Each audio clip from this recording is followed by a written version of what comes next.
Marzi, I don't know where to begin. I am supposed to be a journalist. I'm supposed to be objective. I'm not supposed to put my sentiments in my reports. But I am a human being. This is a reporter who is, as she has just said, meant to be independent, but she is so worked up about the death of terror leader of Hezbollah, Nasrallah, that she is crying her eyes out on live TV. But wait till what she says later in the interview, because she says that she is so upset that she would sacrifice her kids to have this guy back.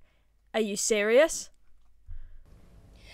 And today, I hereby declare the martyrdom of not a historic leader. He was the father of all of us. He was someone who took our hands every step of the way. All the sacrifices and the blood that was shed, all the atrocities and the oppressions against us were nothing, were minimal. Just when we saw his smile, it was enough for us. Yes.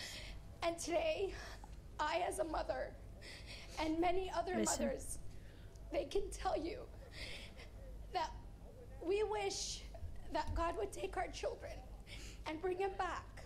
Whoa, whoa, whoa, whoa, whoa, whoa, whoa.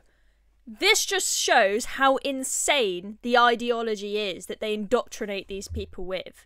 Where mothers say that they would be willing to give up their kids that they love and have birthed and have brought into this world, they would give them away so they could have this leader back.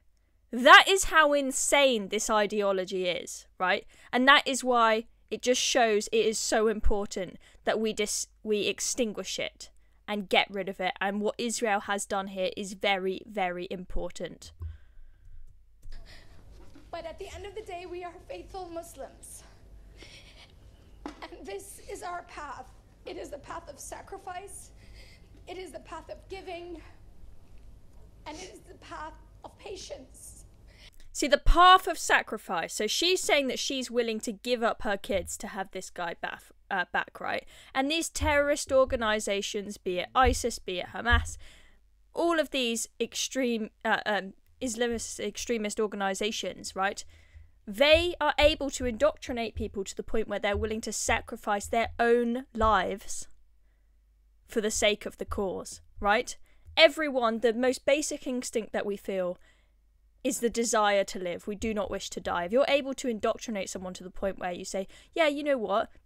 Be a suicide bomber. Blow yourself up to kill a few people and sacrifice yourself for the cause. You'll go to heaven with your million virgins or whatever it is, right?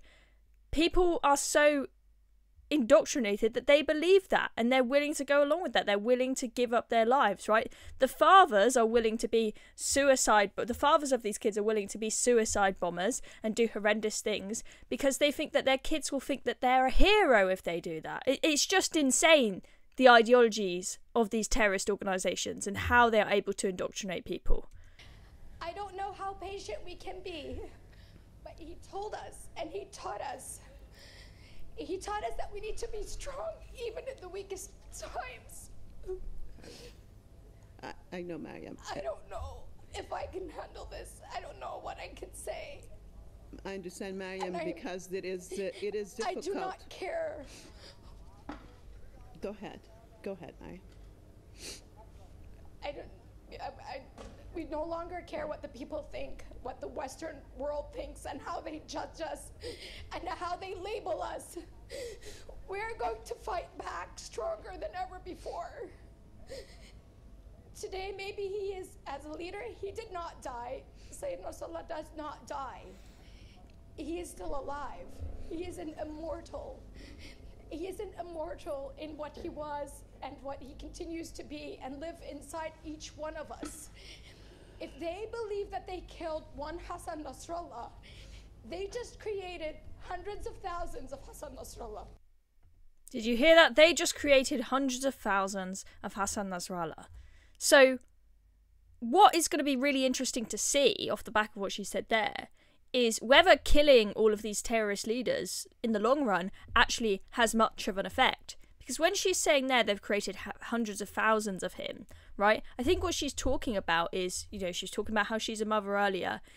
In these ideologies, the mothers play a huge role in indoctrinating the children to make absolutely sure that the ideology is not extinguished and that it's passed down through generations. So you kill the guys at the top, you've got a whole army of kids that are indoctrinated with the ideology and think the same way. That is very, very scary, right? And that is the fear that there is about Gaza, right? The kids in schools in Gaza, they are indoctrinated. They'll chant death to Israel. They're taught to hate Jews. They're taught the ideology. And when you do that to a child at that point where their brain is developing, it just imprints on them, and it's very hard to ever get it out of them. And so that is the scary, scary thing. So I think well done to Israel for getting rid of such a huge number of terrorist leaders, but don't be fooled and think that there is an easy solution to this. It is very, very hard to get rid of these extremist ideologies, but we cannot allow them to run rampant. We have to do something else. The West will be completely destroyed. I'm Chloe Dobbs. This has been another video for Reason. Make sure you subscribe to our channel. Stay tuned for more content. We'll see you very soon.